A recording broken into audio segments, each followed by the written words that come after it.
On peut acclamer très fort le nom de Jésus. Acclame encore plus fort le nom de Jésus. Célèbre-le davantage. Alléluia. Alléluia. Gloire à toi, notre Père et notre Dieu. Nous te célébrons dans l'assemblée des saints. Alléluia.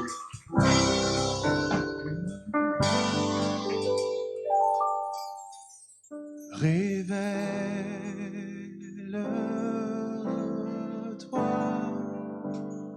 ton peuple a besoin de toi, afin qu'ici bas, que l'on sache que Dieu, c'est toi.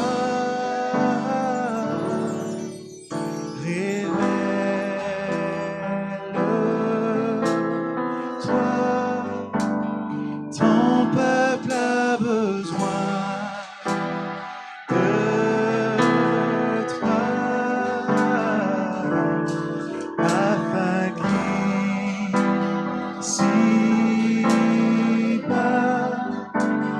que l'on sache que Dieu, c'est toi. Disons, révèle-toi.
Nous t'élevons, notre Père et notre Dieu, ce matin. Et nous demandons que tu te révèles de façon spéciale à un homme, une femme qui est venu te rencontrer. Non pas à la rencontre d'un homme, mais à la rencontre du Dieu Tout-Puissant. C'est toi que nous voulons voir te révéler de toutes les manières possibles et imaginables. Révèle-toi en révélant ta parole, en révélant ta volonté. Révèle-toi par la manifestation de ton règne en ce lieu. Dans le nom de Jésus. Que les besoins soient comblés. Que notre zèle soit renouvelé. Que notre confiance, notre assurance en toi soit restaurée. Dans le nom de Jésus, nous disons tous Amen. Est-ce que quelqu'un peut acclamer très fort le nom de Jésus?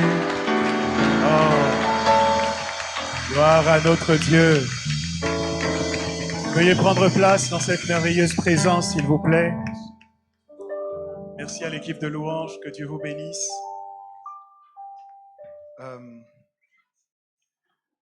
Avant de commencer, je voudrais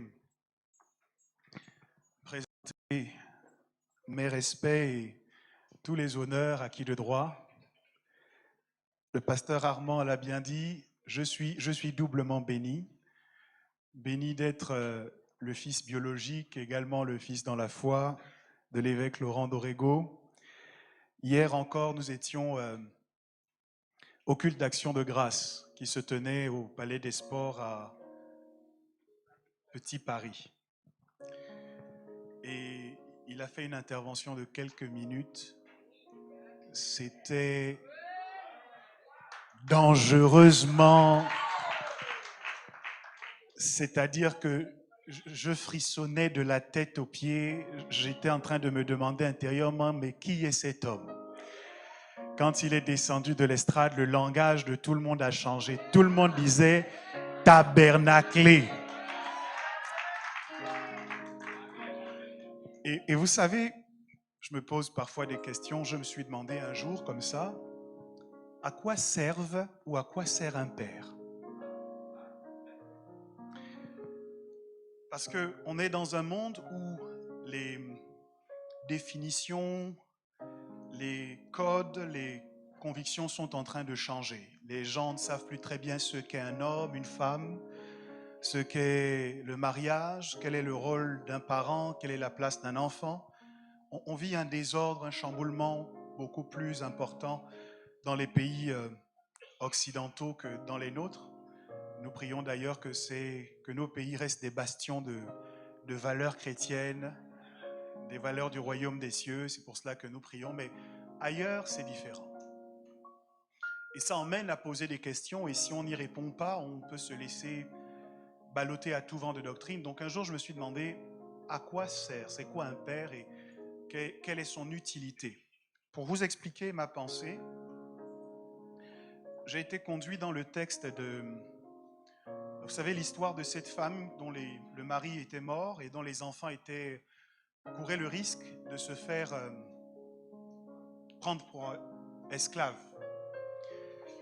Et puis, quand elle est allée voir Élisée, Élisée lui a demandé une chose. Mais qu'est-ce que tu as dans ta maison? Elle a dit, j'ai un peu d'huile. C'est intéressant de savoir que l'homme de Dieu qui est mort n'est pas mort en ne laissant rien. Il est mort en laissant un peu d'huile. Mais avec ce peu d'huile, uniquement, il n'était pas possible pour elle de changer le destin de ses enfants. Et l'homme de Dieu lui a dit, va chez tous tes voisins et demande-leur des vases. Est-ce que tu peux dire à ton voisin de ma part, Dieu t'a donné un peu d'huile, mais c'est de ta responsabilité de trouver les vases. Ça veut dire que la multiplication de l'huile était conditionnée par l'existence des vases.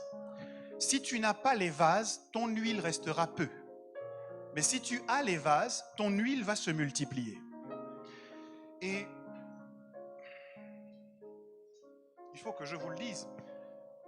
Quand on parle dans la Bible du rapport entre les enfants et les parents, on dit que les enfants ont la responsabilité d'honorer leurs parents. Et plus loin, il est dit que dans la maison de Dieu, il y a différentes sortes de vases.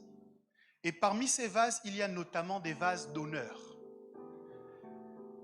Si je me rappelle l'histoire que je vous ai racontée par rapport à Élisée, on comprend toujours les vases d'honneur comme des vases dont Dieu veut se servir. Et je veux vous les présenter aussi comme de vases dont Dieu veut se servir pour vous bénir. Dans l'arithmétique de Dieu, pour qu'il y ait multiplication d'une substance, il faut des vases dans lesquels on verse cette substance. De la même manière, pour que dans votre vie, il y ait amplification de l'honneur, Dieu, pour vous permettre de multiplier les honneurs que vous recevez, doit vous donner des vases dans lesquels vous allez verser l'honneur. Et plus vous versez de l'honneur, plus l'honneur qui vient vers vous se multiplie. C'est pourquoi chaque fois que la Bible parle d'un père, la Bible dit, c'est Dieu qui dit, si je suis père, où est l'honneur qui m'est dû? Les pères sont des vases d'honneur. C'est des vases dans lesquels, en tant que fils, nous avons la responsabilité de verser l'honneur. Chaque fois que tu es en présence d'un père, ton seul rôle, c'est de verser l'honneur, de voir de quelle manière réjouir son cœur. Parce que plus tu verses de l'honneur, plus tu es éligible ensuite à recevoir l'honneur et à ce que l'honneur se multiplie dans ta vie. Tu seras honoré sur le monde du travail parce que tu as des vases dans lesquels tu verses l'honneur. Tu seras honoré dans ta famille parce que tu as un vase dans lequel tu verses l'honneur. Tu seras honoré dans la nation parce que tu as des vases dans lesquels tu verses l'honneur. Sans vase, il n'y a pas de multiplication d'honneur. Le rôle des fils, ce n'est pas de juger si les pères font bien ou s'ils font mal. C'est de les honorer. Ce n'est pas d'arbitrer, de vérifier la pertinence de leurs décisions. C'est de les honorer. Quand, en tant que fils, tu sais quelle est ta place pour vivre heureux et longtemps, ta responsabilité, c'est de mettre l'honneur. Un père est un vase. Et l'évêque Laurent Borrego, c'est mon vase d'honneur. Et je voudrais que vous m'aidiez à l'honorer ce matin en vous tenant sur vos deux pieds et en acclamant glorieusement le Seigneur Jésus. Papa, je t'aime. Je suis fier d'être ton fils. Je suis béni d'être ton fils. Que Dieu m'aide à faire ta joie encore et encore. Ah, est-ce que le monde des Oliviers peut honorer son Père? Ah, si tu avais compris ce que je suis en train de dire, tu devais prendre tes responsabilités. C'est ton vase d'honneur. Alléluia! Quelle grâce! Quelle grâce! C'est mon vase d'honneur et Dieu m'en a donné d'autres. J'ai ici des personnes que je considère comme mes pères parce qu'ils m'ont vu grandir physiquement et spirituellement. Et je voudrais que vous m'aidiez à honorer le pasteur Michel, maman Laure. Je ne veux pas les citer parce que je ne veux oublier personne, mais est-ce qu'on peut honorer les piliers de ce ministère, les anciens? Pour certains d'entre vous, vous les connaissez de maintenant, moi je les connais de depuis longtemps. Et ils m'ont vu grandir et je veux honorer Dieu pour vos vies. Merci d'être qui vous êtes. Merci pour vos prières et pour vos encouragements qui nous portent. Alléluia. Et puis dans le royaume des cieux, on est des princes et des princesses. On ne doit pas oublier que ce qui correspond comme traitement à un prince, à une princesse, c'est un comportement d'honneur. Donc ton frère aussi peut être réceptacle de l'honneur que tu veux déverser. Alors tape dans la main de 2, 3 voisins et dis-leur, je t'honore. Je t'honore. Ce matin, je t'honore. Prince, princesse du royaume des cieux.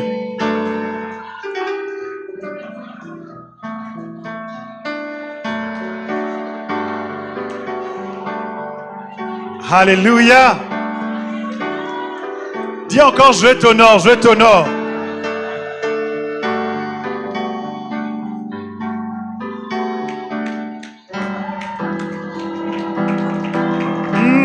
Il doit y avoir une culture d'honneur dans la maison de Dieu. Il doit y avoir une culture d'honneur. Pas une culture de jugement, de condamnation, de culpabilité, de comparaison, de compétition, de concurrence. Mais une culture d'honneur. Alléluia.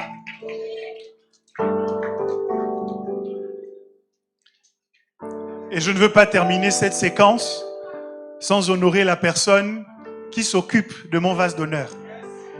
Elle veille à son bien-être, elle veille à ce qu'il mange correctement, elle veille à ce qu'il soit toujours bien vêtu, à ce qu'il ne manque de rien. Est-ce qu'on peut honorer la prophétesse Thelma? Alléluia!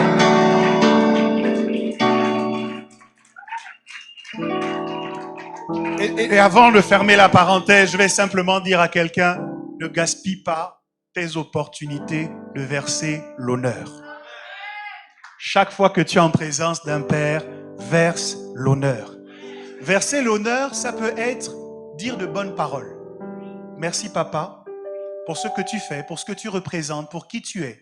Parce que ce n'est pas facile d'être un modèle. Ce n'est pas facile de nous inspirer toujours et toujours, année après année. Mais honneur a aussi donné le mot honoraire. On n'honore pas seulement avec la bouche, on honore également avec ses biens. Et donc, j'ai un fils comme ça qui Et à Providence, des fois j'ai envie de lui dire, arrête un peu. Chaque fois qu'il me croise, Papa Michel, je n'ai jamais vu ça. Il a toujours un cadeau à me faire. Chaque fois qu'il me croise, il est membre de l'église. Hein? Chaque réunion, il a toujours un cadeau. Et quand il n'en a pas, il me dit, Excellence, je vous demande pardon. Votre paquet arrive. La semaine prochaine, je l'emmène. Est-ce qu'il y a des gens au monde des Oliviers qui peuvent se fâcher et commencer à devenir des hommes et des femmes d'honneur? Alléluia. Que Dieu nous accorde cette grâce. Lorsqu'on honore, Dieu nous honore. Lorsqu'on honore, les portes s'ouvrent et nous passons à de nouvelles dimensions. Alléluia. Je te vois rentrer dans de nouvelles dimensions grâce à la porte de l'honneur dans laquelle tu t'engages. Acclame le Seigneur pour ta propre vie et prends place dans cette merveilleuse présence quelques instants. Gloire à Dieu. Je me permets de vous transmettre les salutations de toutes les églises Providence. Le Mont des Oliviers, c'est ma maison. Je suis tellement béni d'être ici. Alléluia, c'est rafraîchissant, c'est... Waouh, waouh, waouh, waouh. Vous ne savez pas la grâce que vous avez. Ah. Waouh. Bon, je dois prêcher. Sinon, j'allais continuer à parler et à épancher mon cœur de ce que j'éprouve en étant ici. Mais je dois vous parler de la part du Seigneur, bien que je crois aussi que ce que je vous ai dit à l'instant est inspiré de Dieu. Je voudrais lire avec vous trois textes qui sont tirés du livre de l'Exode. Exode chapitre 3. Exode chapitre 3, je lirai le verset 11 pour commencer.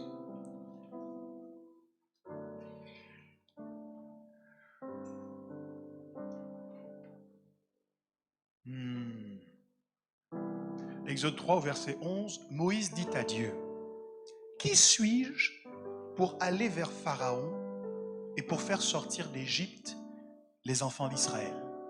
Quelqu'un dit avec moi, « Qui suis-je » Le deuxième texte que je voudrais lire avec vous, c'est Exode 4 au verset 1. Moïse répondit et dit, « Voici, ils ne me croiront point et ils n'écouteront point ma voix. Mais ils diront, l'Éternel ne t'est point apparu. » Le verset 2 dit, l'Éternel lui dit, « Qui a-t-il dans ta main ?» Quelqu'un dit avec moi, « Qui a-t-il dans ta main ?» Et le dernier texte, c'est Exode 4 toujours, mais au verset 10. Moïse dit à l'Éternel, « Ah Seigneur, je ne suis pas un homme qui ait la parole facile, et ce n'est ni d'hier, ni d'avant-hier, ni même depuis que tu parles à ton serviteur, car j'ai la bouche et la langue embarrassées. »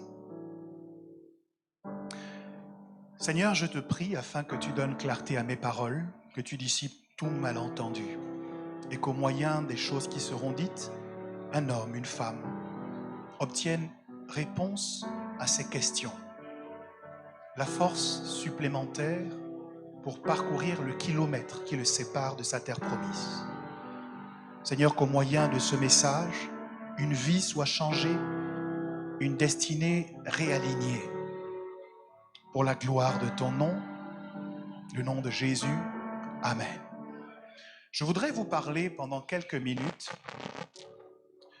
au sujet de l'entretien, de l'échange que Moïse a eu avec Dieu lorsque il reçoit son appel. Vous savez, l'appel, c'est quelque chose de fondamental et de fondateur dans la vie d'un chrétien, dans la vie d'un enfant de Dieu. Et en ce qui concerne Moïse, son appel se situe dans ce qu'on pourrait appeler l'épisode de la rencontre du buisson ardent. Pour ceux qui ne connaissent pas Moïse, il est né en Égypte. Il est né de parents hébreux de la tribu de Lévi.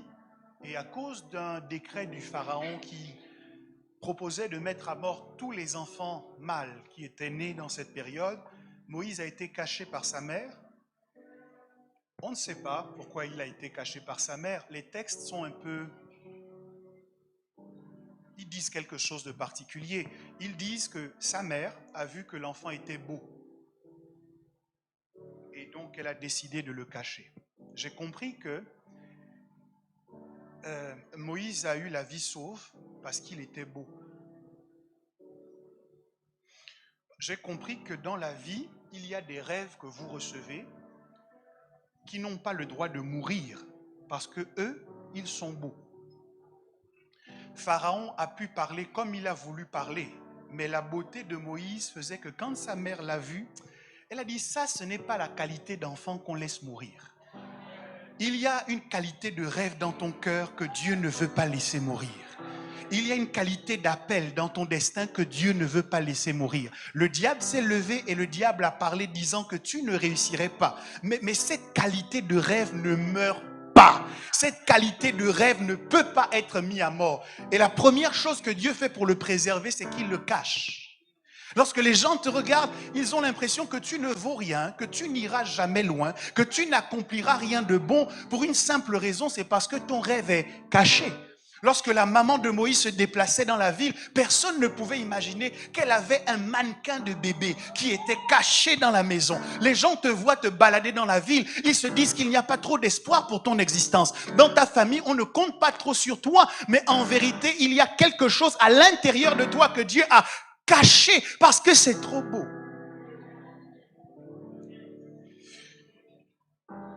Et Moïse donc a la vie sauve et quelques temps plus tard ne pouvant plus le cacher, parce que même quand le rêve a été caché un certain temps, il y a un moment donné où le rêve devient tellement grand qu'on ne peut plus le cacher. Je prie pour que le rêve à l'intérieur de toi grandisse. En vérité, tu n'as pas besoin de répondre et de te justifier aux gens, devant les gens. Ce qu'il faut, c'est que tu laisses le rêve de Dieu en toi grandir. Plus il va grandir, plus il sera difficile de le cacher.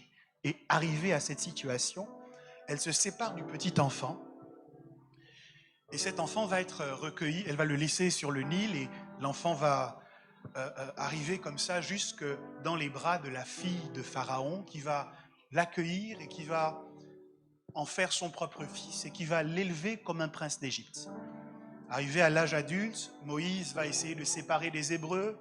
Un Égyptien va mourir, il va avoir peur de se faire arrêter, il va s'enfuir et se cacher dans le désert. Et c'est dans le désert, alors qu'il s'occupe de paître le troupeau de son beau-père, Jéthro, qu'il va voir dans le désert un buisson qui brûle mais qui ne se consume pas. Et c'est au cours de cet épisode de sa vie qu'un échange va commencer parce que Moïse va s'approcher du buisson pour savoir qu'est-ce qui se passe. Et dans la voix du buisson, dans le buisson, une voix va se faire entendre et Dieu va lui dire quel est son projet pour lui. Ce projet, c'était que Moïse reparte en Égypte et qu'il aille dire à Pharaon de laisser Israël partir d'Égypte. Et Moïse avait un peu de mal à accepter cet appel. Et les difficultés que Moïse a manifestées pour accepter cet appel ont inspiré le message que je veux vous partager. Parce que je me rends compte que dans ce que Moïse a dit à Dieu, beaucoup d'entre nous, nous pouvons nous retrouver. Nous pouvons nous retrouver parce que Dieu nous appelle tous à quelque chose d'extraordinaire. Dieu nous appelle tous à quelque chose de glorieux, de plusieurs manières, par des visions, par des songes, par des prophéties. J'ai reçu mon appel au ministère alors que nous étions encore à Plaine-Oretti et que j'étais en train de jouer au synthétiseur à l'époque et qu'un serviteur de Dieu s'est tourné et s'est adressé à moi pour me dire ce à quoi Dieu m'appelait. Donc, nous recevons tous de Dieu à un moment donné un appel. Et vous m'entendez aujourd'hui, peut-être que vous avez déjà entendu Dieu s'adresser à vous et vous dire par songe, par vision, par prophétie ce à quoi il vous appelait. Mais il y a un mécanisme automatique qui est déclenché dès que Dieu nous dit ce à quoi il nous appelle. C'est normal. Parce que quand Dieu nous appelle, il ne nous appelle pas en fonction de nos capacités, mais des siennes. Or, lorsque vous devez, par exemple, louer une maison, vous la prenez en fonction de votre poche. Vous vérifiez si vous avez les capacités d'assumer le loyer de cette maison.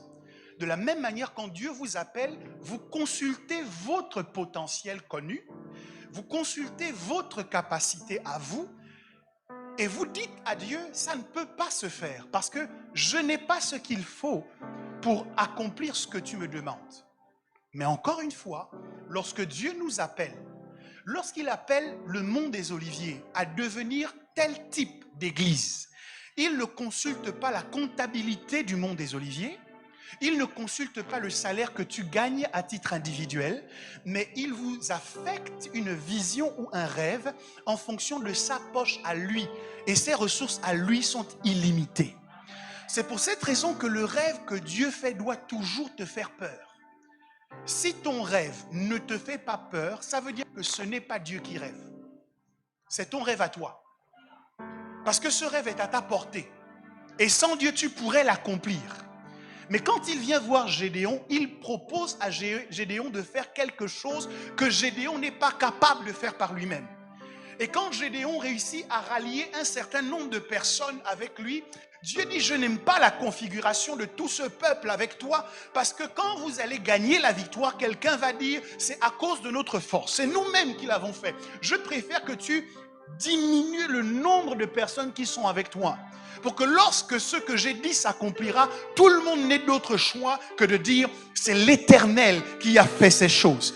Dieu permet que des gens parfois te quittent dans la vie pour que personne ne puisse se targuer de dire, c'est moi qui lui ai permis de devenir la personne qu'il est devenu. C'est moi qui lui ai permis d'arriver là où il est arrivé. Dieu choisit que vos chemins se séparent parce qu'il ne veut partager sa gloire avec personne et qu'il veut que lorsque le chef-d'œuvre qu'il est en train de mettre en œuvre soit dedans.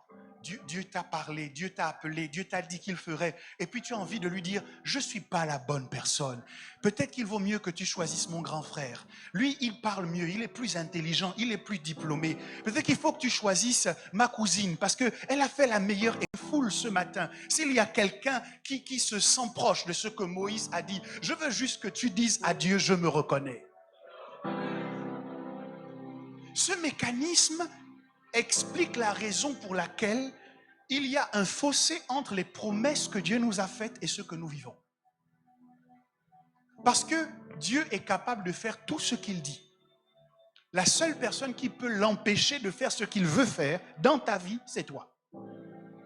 Donc ce mécanisme-là est la raison pour laquelle entre ce à quoi Dieu t'appelle et ce que tu vis aujourd'hui, il y a un si grand fossé.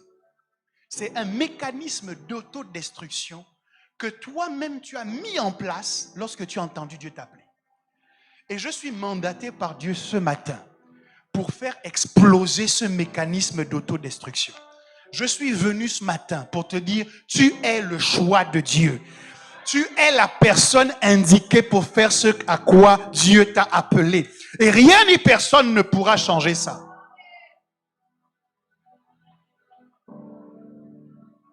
La force de ce mécanisme d'autodestruction, c'est que souvent, il s'appuie sur des observations légitimes et logiques. Première chose, lorsque Dieu parle à Moïse, Moïse répond, « Qui suis-je »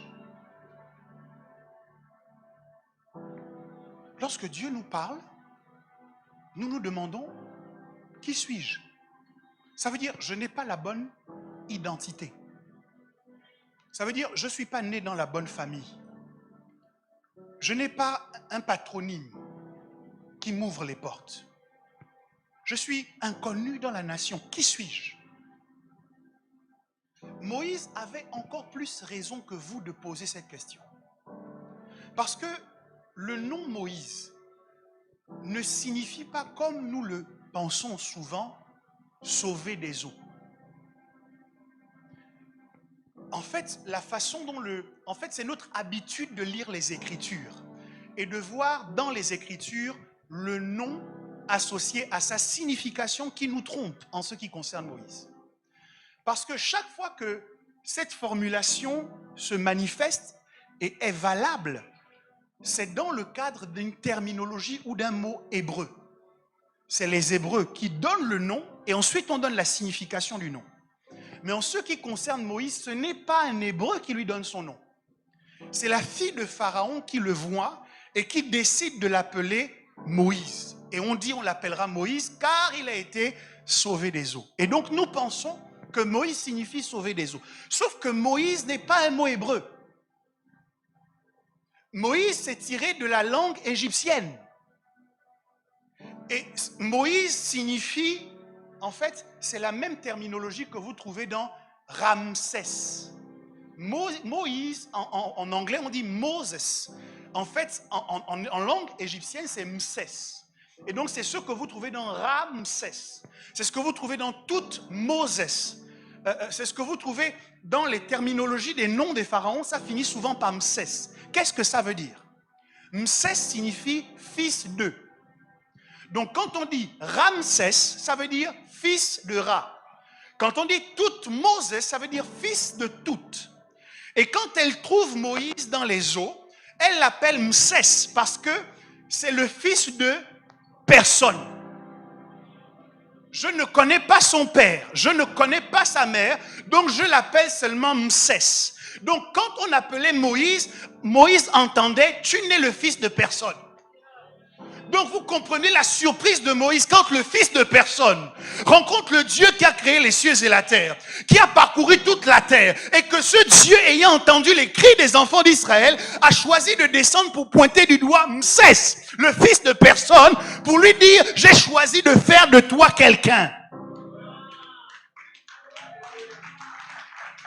Il est obligé de dire, tu t'es trompé d'individu. Je ne suis pas la personne la plus indiquée. Parce que moi, je suis le fils de personne. Et il y a quelqu'un qui dit ça à Dieu. Qui dit à Dieu, je n'ai pas le bon parent. Je n'ai pas le bon réseau. Je ne peux pas accomplir la destinée que tu m'as appelé à accomplir. Mais je suis venu te dire que celui qui prend le pauvre et qui l'enlève du fumier et qui le fait asseoir à la table des grands n'a pas besoin qu'on l'informe parce qu'il sait toutes choses. Et si son choix s'est porté sur toi, c'est que celui qui a vu que tu étais le fils de personne a le projet de faire de toi le fils de quelqu'un. Quelqu'un ne m'a pas entendu, je te dis, tu vas devenir le fils de quelqu'un. Tu ne m'as pas entendu. Tu vas devenir le fils de quelqu'un. Ton identité est sur le point de changer. Tu n'es pas le fils du plus grand sorcier du village. Je vais te surprendre. Tu n'es même pas le fils de ton père biologique. Parce qu'en réalité, à tous ceux qui l'ont reçu, à ceux qui croient en son nom, elle a donné le pouvoir de devenir enfants de Dieu. Lesquels sont nés, non du sang, ni de la chair, ni de la volonté de l'homme, mais de Dieu. Lorsque Dieu te destine à quelque chose, il te donne une information. Change ta lecture de ta pièce d'identité. À la place du nom du Père, commence à lire Jéhovah Sabaoth. Commence à lire El Rapha. Commence à lire El Jireh, celui qui pourvoit à tous tes besoins. Commence à lire le Dieu qui a créé les cieux et la terre. Le Dieu qui n'a aucun rival. Le Dieu qui n'a aucun égal. Le Dieu qui n'a pas son pareil. C'est son nom qui est écrit sur ta pièce d'identité spirituelle. À la place du nom du Père, tu n'es plus le fils de personne. Tu es le fils de quelqu'un.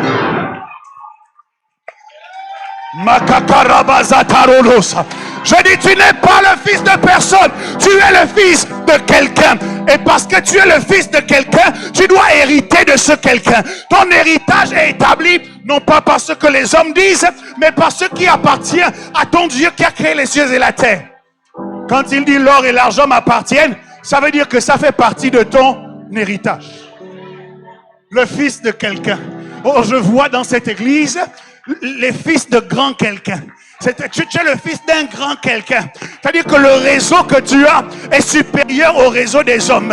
Le réseau que tu as est supérieur au réseau humain. Ton réseau est spirituel. Le Dieu des cieux et de la terre prend position en ta faveur. Dis à ton voisin, de ma part, tu es quelqu'un. Non, tu ne lui as pas dit avec assez de conviction. Dis-lui, tu es quelqu'un. Ah, donc depuis que je suis assis à côté de toi, je n'étais pas au courant que le moment était venu de prendre un selfie. Je n'étais pas au courant qu'il valait mieux prendre une photo avec toi maintenant. Parce que demain, je ne sais pas où est-ce que tu seras. Parce que tu es le fils de... Hey! Est-ce que je parle à quelqu'un en ce lieu? Ah! Je suis honoré de te connaître. Je suis honoré d'être appelé ton frère. Je suis honoré d'être dans ta famille. Parce que tu es quelqu'un. La vraie guerre au sujet de Jésus, c'était de savoir de qui il était le fils. Lorsque David a fini de faire tomber Goliath, on s'est juste demandé, Saül a demandé de qui est-il fils?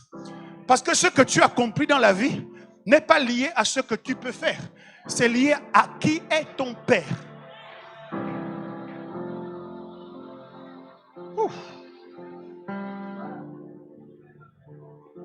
Le fils de quelqu'un est entré ici.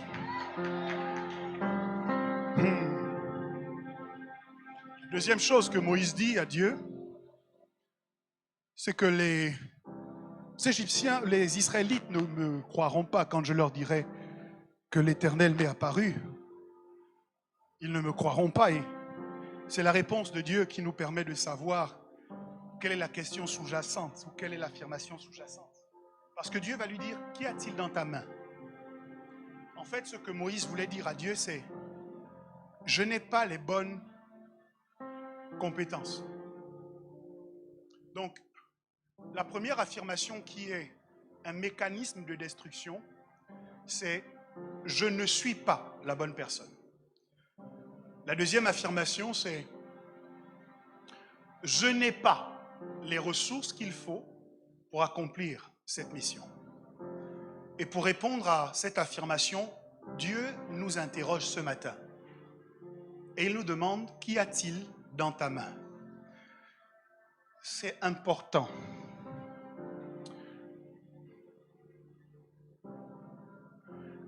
Que nous nous mettions d'accord pour briser dans nos vies ce que j'appelle la culture du deuil.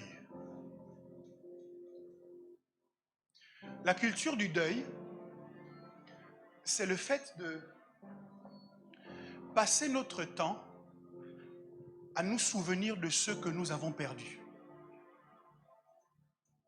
à penser à ceux qui sont sortis de nos vies.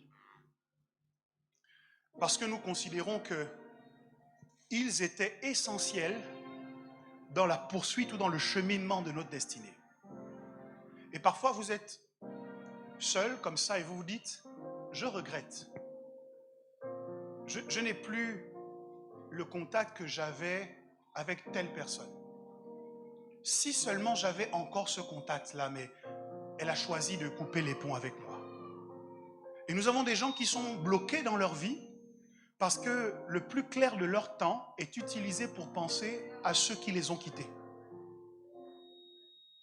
Je parle de ceux en parlant des gens, mais je parle aussi de ceux en parlant des choses. Je n'ai plus le même salaire qu'avant. Je n'ai plus le même poste qu'avant. Je n'ai plus les mêmes contacts, je n'ai plus les mêmes facilités, je n'ai plus. Et tant que vous êtes concentré sur ce que vous n'avez plus, vous êtes convaincu que vous ne pouvez plus faire. Mais ce qui m'intéresse dans la question de Dieu à Moïse, c'est Dieu ne lui a pas demandé « Qu'est-ce que tu as perdu ?» Parce que Moïse aurait pu répondre « J'avais un diadème sur ma tête quand j'étais en Égypte. » Il aurait répondu « J'ai perdu le diadème. J'ai perdu les vêtements princiers. J'ai perdu le titre. J'ai perdu ceci. J'ai perdu cela. » Moïse aurait pu dresser la liste de tout ce qu'il avait perdu. Mais Dieu ne lui dit pas « Qu'est-ce que tu as perdu ?» Dieu lui demande « Qu'est-ce que tu as gardé ?» Ça veut dire que pour changer l'histoire de ta vie, Dieu n'utilise jamais ce que tu as perdu. Dieu utilise toujours ce que tu as maintenant.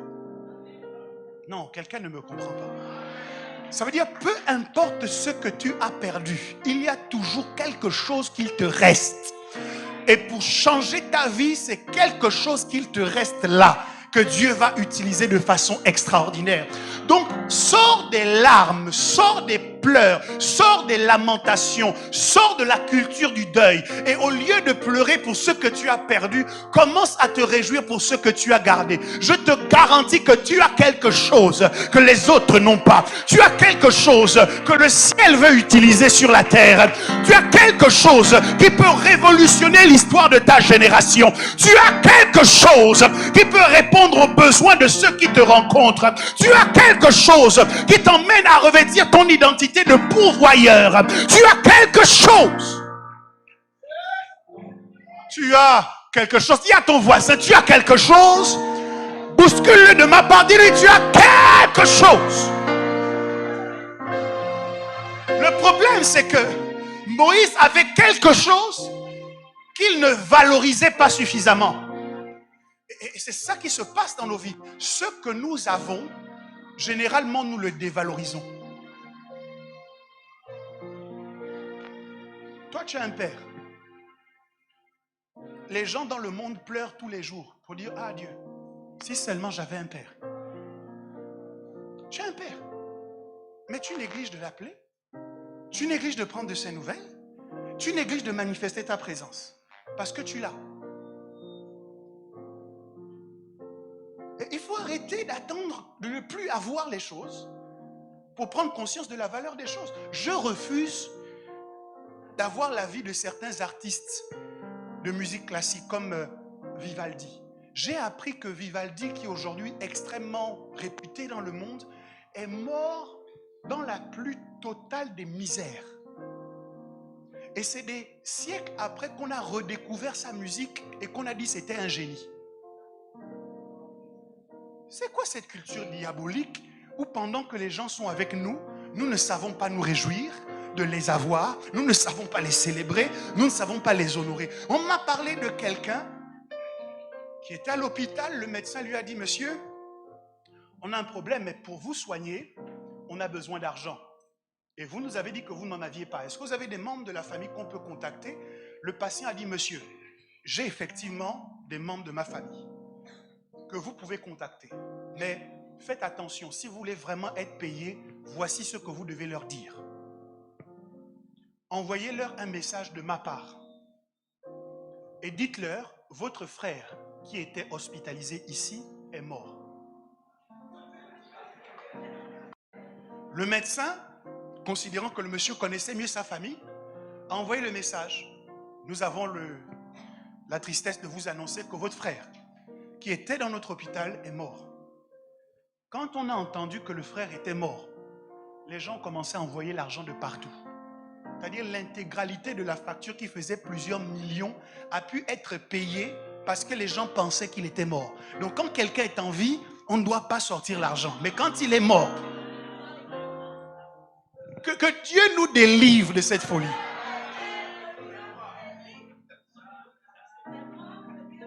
Ce que tu as, tu dois apprendre à le valoriser. Moïse avait dans sa main un bâton, mais c'était un bâton bizarre. C'est le genre de bâton qui se transforme en serpent.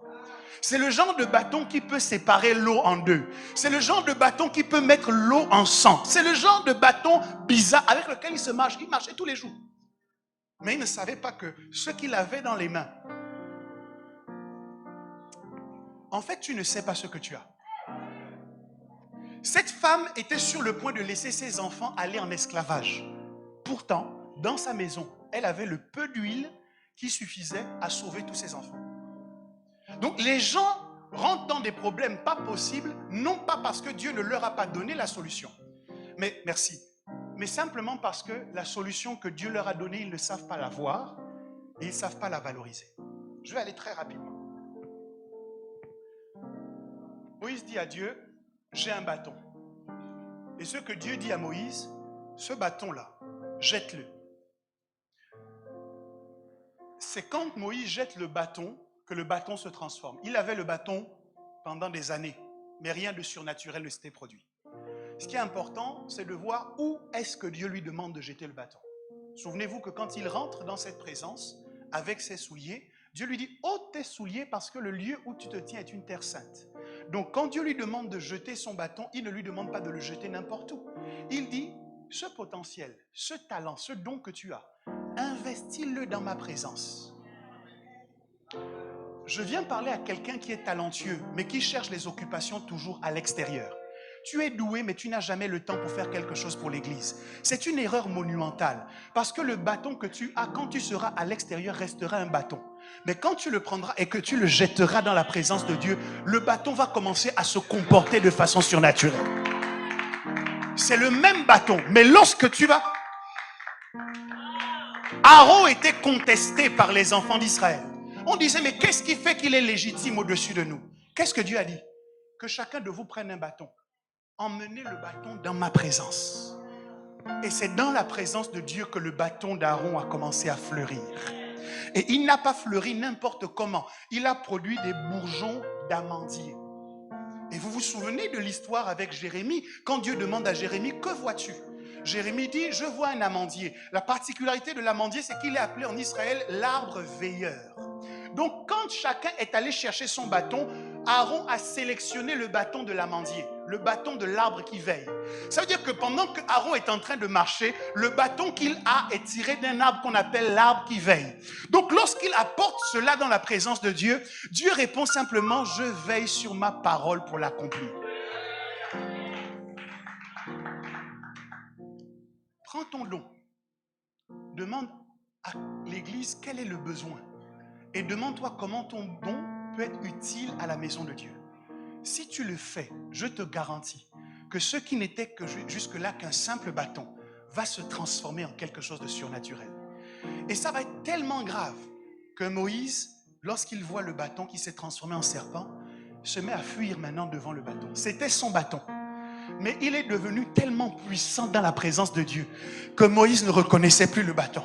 Moïse ne reconnaissait pas son propre don. Ça lui appartenait, mais ça devenait tellement glorieux qu'il était obligé de fuir. Nelson Mandela a écrit un texte qu'on appelle « Our deepest fear ». Il dit « Notre plus grande peur, c'est que notre lumière intérieure est trop grande. » Donc il était doué de quelque chose, mais qui était tellement puissant qu'il fuyait.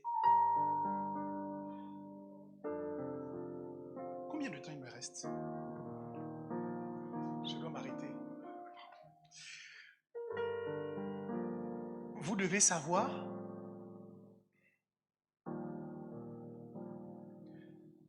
qu'avant de vous envoyer accomplir votre destin, Dieu veut s'éviter d'avoir honte.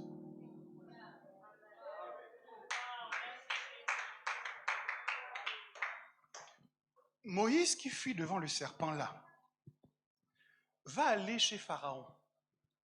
Et la couronne des pharaons de l'époque était toujours surplombée d'un serpent. C'est-à-dire que la puissance de Pharaon s'exprimait par un serpent.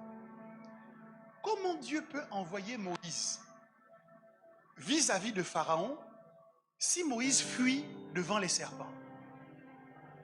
À partir du moment où il laisse mon peuple partir et que la puissance du serpent sur laquelle Pharaon est assis se met en mouvement, vous alliez voir le prophète de l'Éternel commencer à fuir de la maison de Pharaon.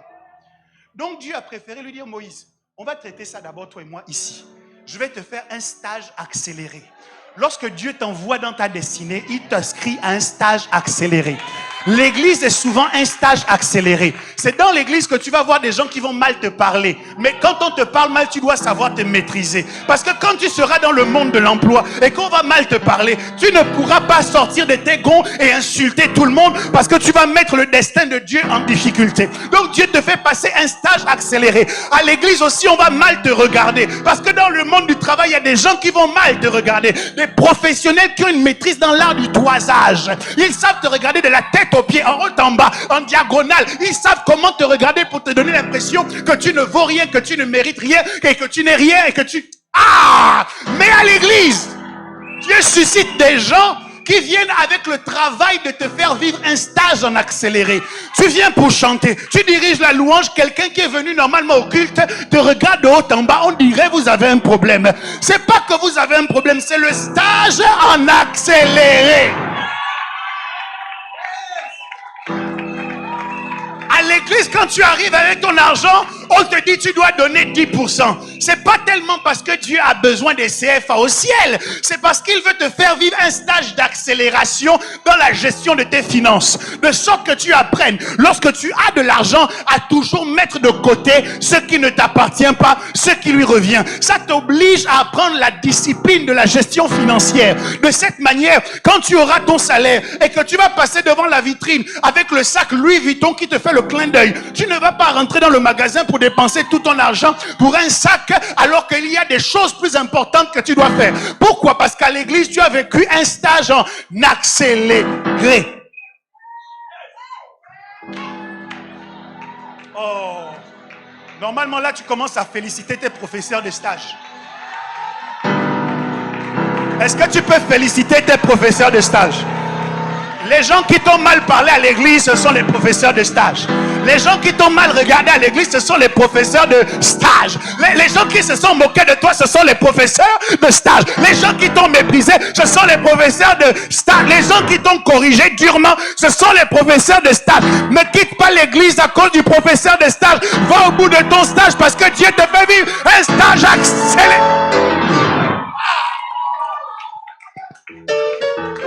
Bon, le temps m'est imparti. Non, je corrige. Le temps qui m'est imparti est arrivé à échéance. Je suis.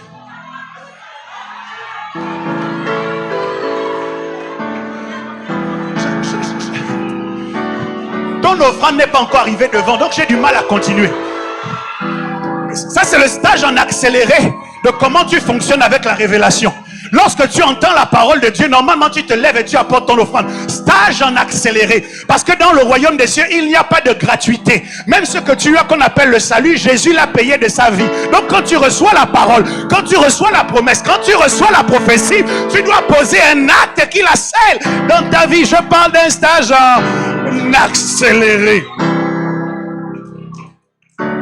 C'est comme ça que quand Moïse arrive devant Pharaon et qu'il lui dit laisse mon peuple partir, il lance le bâton se transforme en serpent. Les prêtres de Pharaon font la même chose. Moïse ne tremble pas parce qu'il a déjà tremblé dans la présence de Dieu. Moïse n'a pas peur parce que Dieu lui a déjà montré ce qu'il allait confronter. Il reste en place et le serpent de Moïse avale le serpent de Pharaon. Le style de stage en accéléré que tu vis ici va donner à ton potentiel la capacité de surplomber le potentiel des autres, parce que celui qui est en toi est plus grand que celui qui est dans le monde. Quand on va mal te parler au travail, tu vas rire et tu vas dire petit joueur, je connais ça.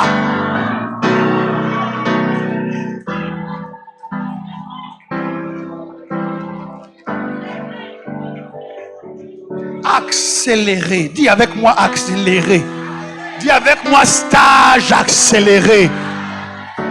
Bouge un voisin, dis-lui c'est le stage accéléré. Ne pars pas à cause du stage. Le stage te prépare à la profession.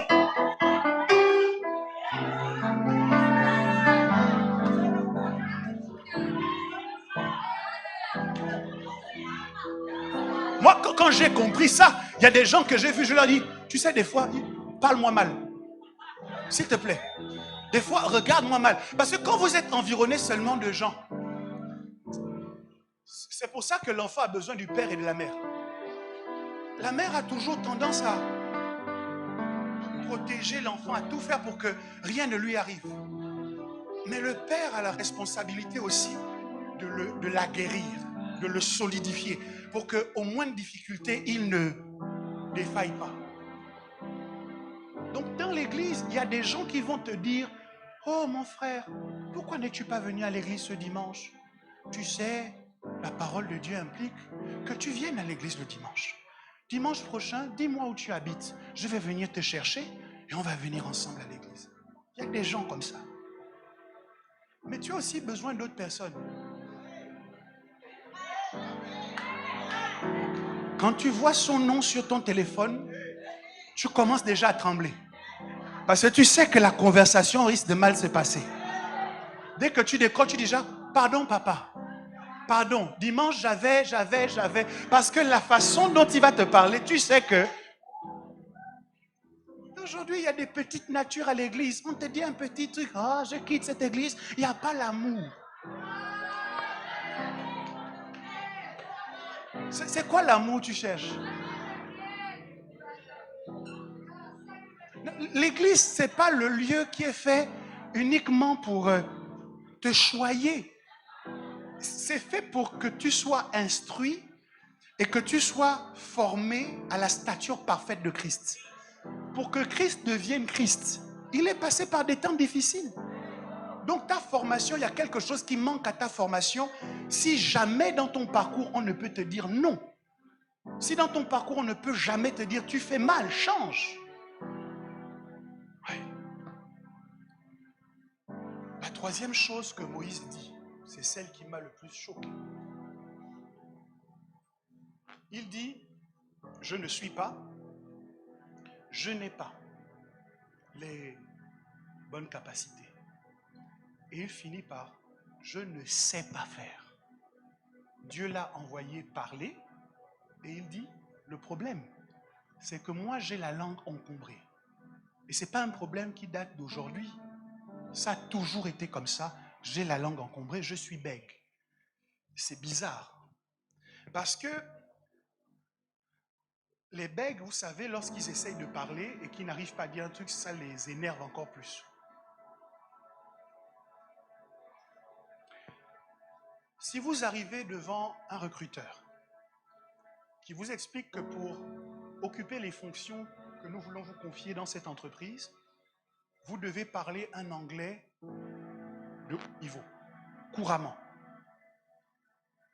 Et que vous dites au recruteur, monsieur le recruteur, je maîtrise le Nzebi. Alors ça, vous pouvez me poser toute question que vous voulez en Nzebi, je vais répondre. J'ai des bonnes notions enfant.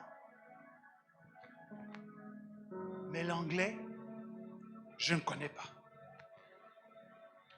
D'après vous, qu'est-ce que le recruteur fait? On met fin à l'entretien. Et c'est comme ça qu'on a eu des situations cocasses, où il y a des gens qui ont vu des annonces dans Zoom où on demandait anglais obligatoire. Ils ont écrit sur le CV qu'ils parlent anglais. Et puis quand ils arrivent, on leur dit « Good morning », ça veut dire quoi? Ne goûte pas mon riz.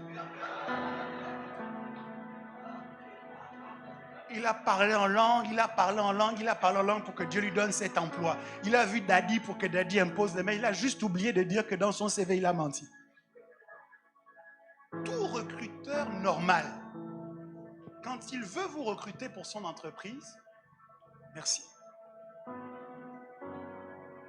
S'il se rend compte que vous ne correspondez pas à toutes les exigences du poste, notamment à des exigences absolument utiles, il classe votre dossier, il met une croix sur votre profil et il reçoit la personne d'après qui l'attend dans la salle d'attente.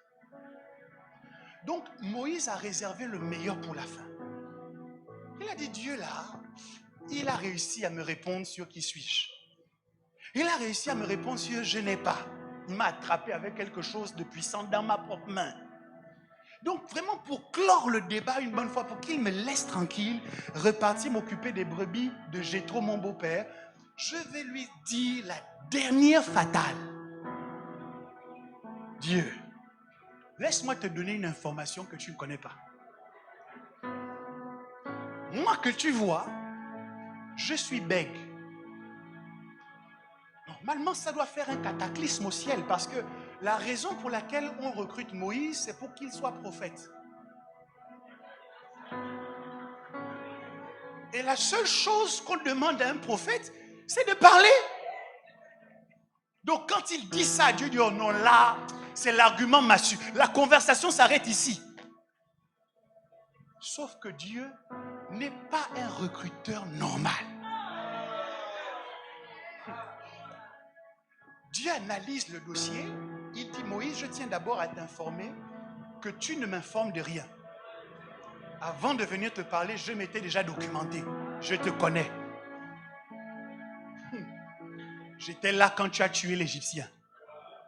Je te connais. Je connais ton CV. Mais, Moïse, c'est vrai que tu es bègue.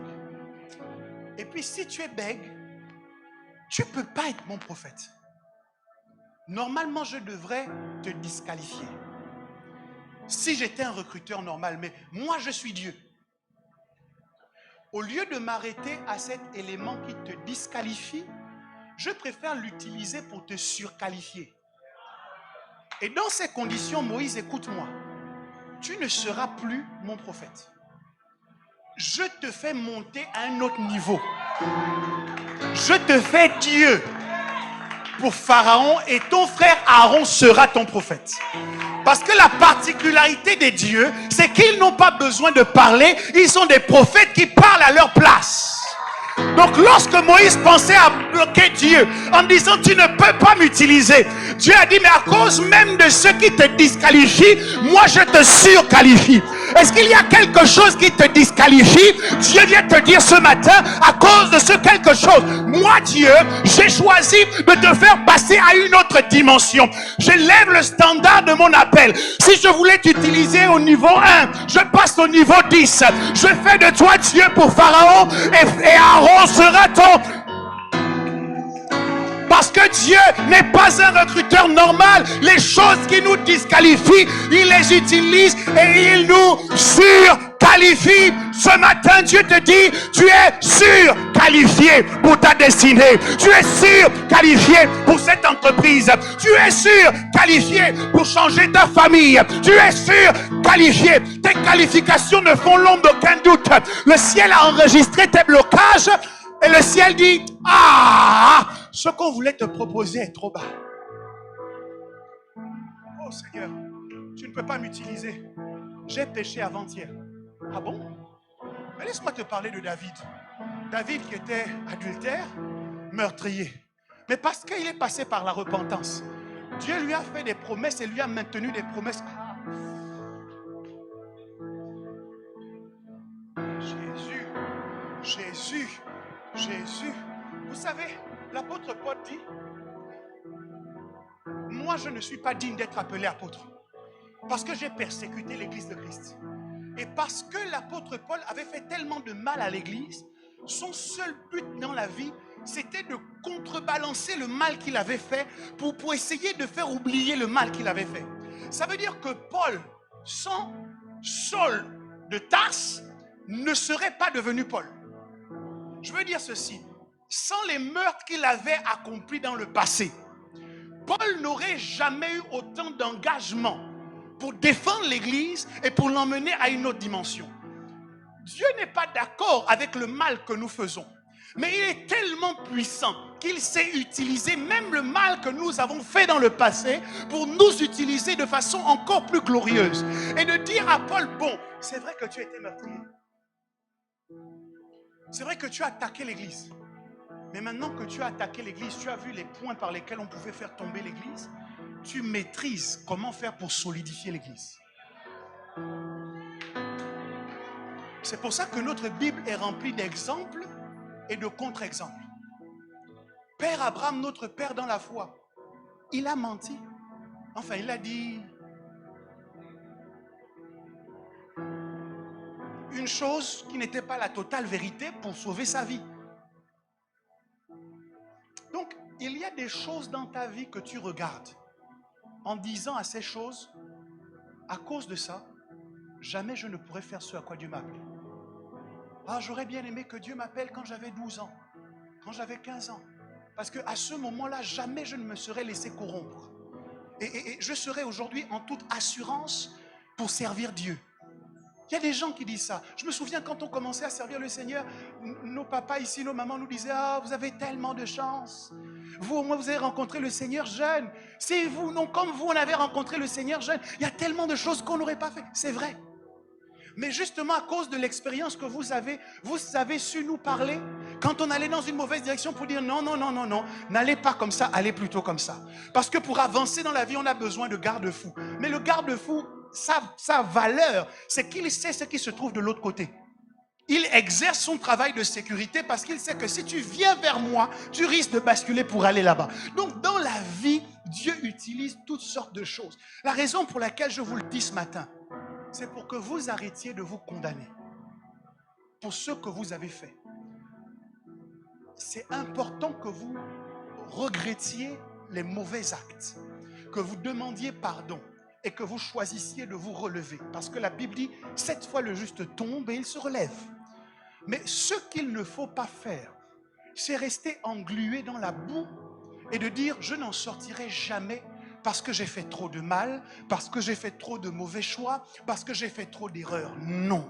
le Dieu que nous servons est un Dieu qui est toujours capable de restaurer. Il est toujours capable de changer les choses. Il est toujours capable de changer la donne. Je ne sais pas ce que tu as vécu, que l'accusateur des frères utilise pour te maintenir dans le blocage, mais je viens te dire au nom de Jésus que Dieu n'est pas limité, Dieu n'est pas bloqué, Dieu n'est pas arrêté par ce que tu as fait hier. Il est capable de faire quelque chose de toi aujourd'hui et demain qui va changer ta génération.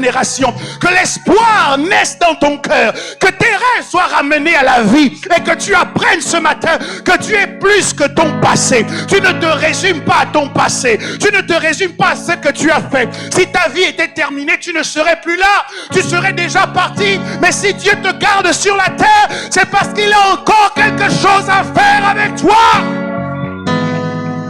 Il veut te surqualifier. Il veut t'utiliser plus encore que ce que tu croyais. Moïse pensait... Moïse pensait qu'il allait libérer Israël en tuant les Égyptiens un à un. Il a vu l'Égyptien qui maltraitait les Israélites, il en a tué un. Bon, les gens appellent ça un meurtre. Moi, j'appelle ça un acte prophétique. Quand il tue l'Égyptien, il donne une information à l'Égypte pour dire « je reviens ». Et je vais venir faire pire. Mais quand Dieu a rencontré Moïse, Dieu a transformé Moïse de telle sorte que le projet initial de Moïse était trop petit. Parce que le but, ce n'était pas seulement d'humilier les Égyptiens, c'était d'humilier les dieux de l'Égypte. Ces dieux dont on commence à nous fatiguer en disant il faut repartir à nos divinités anciennes. Vous n'avez pas oublié quand même que la majorité de ces divinités, c'est des divinités qu'on retrouvait en Égypte. Elles ont juste changé de nom en fonction du lieu, en fonction du pays. C'est les mêmes. Et pour ne rien vous cacher, le match a déjà eu lieu il y a longtemps. Il y a longtemps, Dieu a déjà été confronté à ses idoles. Dieu a déjà été confronté au Bouiti. Dieu a déjà été confronté au Njobi. Dieu a déjà été confronté à tout cela. Et vous savez qui est sorti vainqueur? Le seul Dieu vivant, le Dieu d'Israël, le lion de la tribu de Juda. Il les a battus à plat de couture. Le score, ce n'était pas 1-0, 2-0, 3-0, c'était 10-0. En 10 plaies, chacune des plaies affectait une divinité de l'Égypte. Ils adoraient le Nil. Dieu a changé l'eau en sang. Faites maintenant. Montrez-nous que vous avez une divinité qui peut ramener le Nil comme il était. Ils avaient une divinité qui avait une tête de grenouille. Dieu a fait monter les grenouilles à rentrer jusque dans leur maison et a créé une peste dans la ville. Montrez-nous que vos divinités sont puissantes. Aucune divinité de l'Égypte n'a pu relever le défi. Et les gens n'ont même pas dit c'est la main de Dieu. Les prophètes de l'Égypte ont dit c'est le doigt.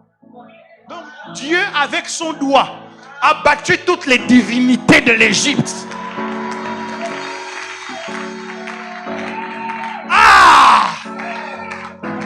Bon, s'il a vaincu les divinités de l'Égypte, si lorsque le diable s'est révolté dans le ciel, Dieu n'a même pas eu besoin de le combattre, et que Michael a réussi à le bouter hors du ciel, est-ce que tu penses que c'est vraiment le mensonge que tu as fait la semaine dernière qui va empêcher Dieu de faire ce qu'il a prévu dans ta vie? Le diable ne l'a pas empêché. Les divinités de l'Égypte ne l'ont pas empêché. Les démons ne l'ont pas empêché. La seule chose, repens-toi pour que le péché perde le pouvoir de t'empêcher. Mais ne reste pas dans la culpabilité. Ne te dis pas, ma vie est finie, c'est terminé, Dieu ne peut plus m'utiliser. Je suis là ce matin pour dire au contraire. La raison pour laquelle le diable s'est levé contre toi comme ça, c'est parce qu'il sentait ce que Dieu voulait faire avec toi. Et Dieu lui est tellement supérieur que tout ce que le diable fait tourne simplement à l'accomplissement du plan de Dieu pour toi. En faisant attraper Jésus, le diable pensait avoir le dessus. Quand on flagellait Jésus, le diable pensait avoir le dessus. Quand on crachait sur Jésus, Satan pensait avoir gagné. Quand on l'a mis à mort sur la croix, les démons se sont réjouis en disant « Enfin, on a fini avec cet homme ». Un jour est passé, c'était la fête. 2 jours, 3 jours, mais le 3e jour, ce Jésus dont il pensait avoir réglé le cas définitivement est sorti du tombeau libre et vainqueur. La mort n'a pas pu le retenir. Et ma bonne nouvelle pour toi, c'est que ce Jésus habite à l'intérieur de toi. Si la mort n'a pas pu le retenir, alors le manque ne pourra pas te retenir. Alors les difficultés de la vie ne pourront pas te retenir. Alors les problèmes familiaux ne pourront pas te retenir. Alors l'hérédité ne pourra pas te retenir. Alors la malédiction ne pourra pas te retenir. S'il est à l'intérieur de toi, alors tu pourras dire que moi, Christ en moi, c'est l'espérance de la gloire, l'espérance de la gloire, l'espérance de la gloire. Parce que Dieu n'a pas dit son dernier mot.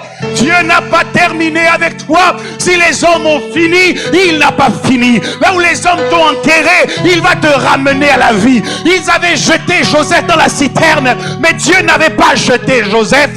Il avait encore autre chose à faire avec lui. On avait laissé David dans le pâturage, mais Dieu avait autre chose à faire avec lui. On pensait que Samson était fini, mais Dieu n'avait pas fini avec lui. Je parle à un Joseph dans cette église. Je parle à un Samson dans cette église, qui est le David de sa génération. Dieu n'a pas fini. Dieu n'a pas fini.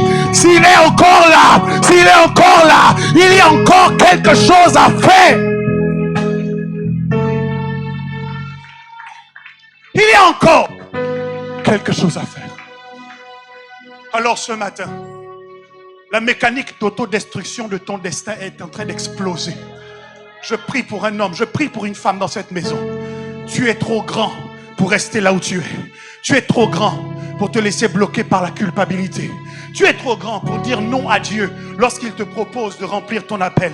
Le moment est venu pour toi de te tenir sur tes deux pieds et de commencer à dire: je ne te répondrai pas qui suis-je, parce que je sais que je suis ton fils bien-aimé, celui en qui tu as mis toute ta faveur, et j'accomplirai ma destinée, non pas à cause de mon héritage familial, mais à cause de mon héritage spirituel. Tu es mon Dieu, tu m'as formé un corps pour servir à la louange de ta gloire. Alors j'accomplirai l'intégralité des promesses auxquelles tu m'as appelé. Je ne répondrai plus, je n'ai pas. Parce que même lorsque je n'aurai rien, le fait d'avoir Dieu, c'est avoir tout. Mais je ne répondrai plus, je ne sais pas. Que me sert-il de savoir si le Dieu omniscient habite à l'intérieur de moi? Y a-t-il un homme, une femme qui peut prier avec moi pour accepter enfin l'appel de Dieu? Cet appel que tu fuis, cette promesse que tu fuis, le moment est venu de parler et de dire: Dieu de mon histoire, Dieu de mon appel, j'ai entendu le son de ta voix depuis le buisson ardent, et ce matin je choisis de te dire oui et amen à l'intégralité de tes promesses et de tes souhaits pour mon existence. Est-ce que quelqu'un peut prier? Élève ta voix maintenant pendant quelques instants, élève ta voix et que ton destin change, élève ta voix, que ton histoire soit réécrite, élève ta voix et qu'un nouveau chapitre commence. Dis: Dieu de mon appel, j'accepte de rentrer, j'accepte de marcher, j'accepte de vivre en conformité avec ce que tu as prévu. Dieu de mon appel, je ne resterai pas avec toi, Mathieu, avec les brebis de Jéthro. Tu m'attends plus loin, tu as prévu mieux pour moi, tu as prévu plus pour moi. Dieu de mon appel. Tu peux prier. Tu peux prier. Pendant que tu pries, quelque chose se passe. Ça dépend de ta foi, ça dépend de toi. Il faut que ta voix soit élevée. Parle-lui, parle-lui, parle-lui. Ça fait plusieurs années qu'il t'appelle. Ça fait plusieurs années qu'il te cherche. Mais ce matin, il va te rencontrer. Ce matin, il te rencontre au cœur même de ton besoin. Le Dieu qui surqualifie au lieu de disqualifier. Le Dieu qui surqualifie au lieu de disqualifier. Là où les hommes t'ont disqualifié, lui il a choisi de te surqualifier. Élève ta voix et dis-lui: Dieu de mon appel, je réponds présent, je réponds positivement à tout ce que tu as prévu pour moi. Dieu de mon appel.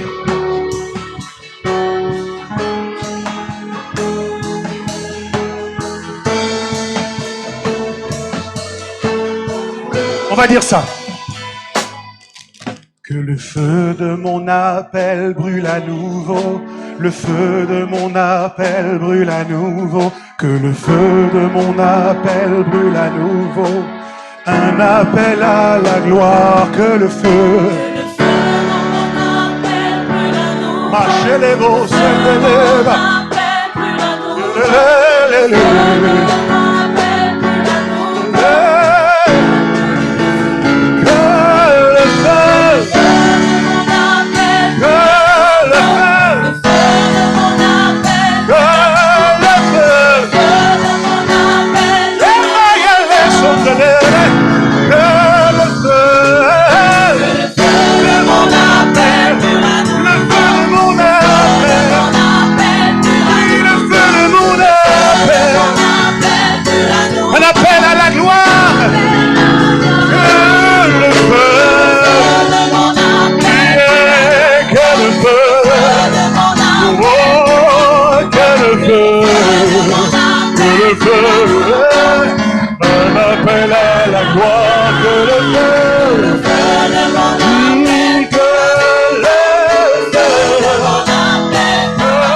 Il y a un feu, il y a un feu dans la maison, il y a un feu, il y a un feu dans la maison. Il y a un appel sur ta vie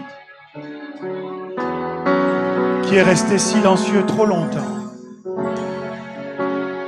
Et pendant que nous sommes rassemblés, l'Esprit de Dieu me dit de te dire que le moment est venu pour que ce feu soit ravivé. Ouais. Pendant que nous sommes en prière,